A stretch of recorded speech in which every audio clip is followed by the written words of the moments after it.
and then sugar. Ito yung ating mga dry ingredients. So, kailangan lang po natin siyang i-mix properly.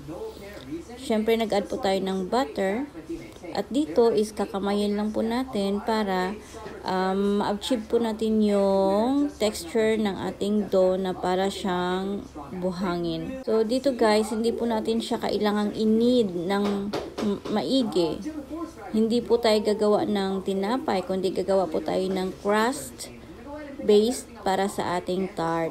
So, kailangan po natin yung parang cake type or cookies type na base. So, yan guys, pinapakita ko sa inyo kung ano po ang dapat nating ma-achieve na texture ng ating base para sa ating tart.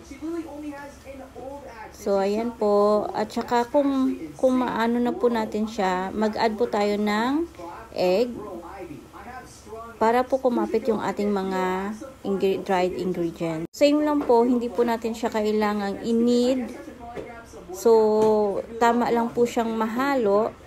At makikita po natin, if i-press po natin siya, is mabubuo na po yung ating cookies. So, ayan guys, kukuha na ako ng... So, dito po, kumuha na po ako ng cling wrap para chill po natin yung ating dough. Chill po natin siya ng 15 minutes or more. Ayan. Sa mga hindi pa po nakapag-follow, please follow my account. At syempre po, may mga recipe pong naka-attach, pwede nyo pong gayahin. Ito po is magmimix na po tayo ng ating filling. So, meron po tayong egg, milk, at syempre, condensed milk. Yan. At saka coconut milk, at saka yung warm water natin.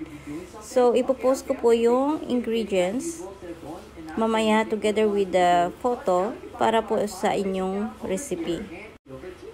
So, ayan guys. Magkaiba po itong tart na gagawin natin. Hindi po siya Portuguese. Ang Portuguese po kasi gagamit po tayo ng puff. Pero ito is gagamit po tayo ng cookies as a base. So, this is like a Hong Kong style egg tart.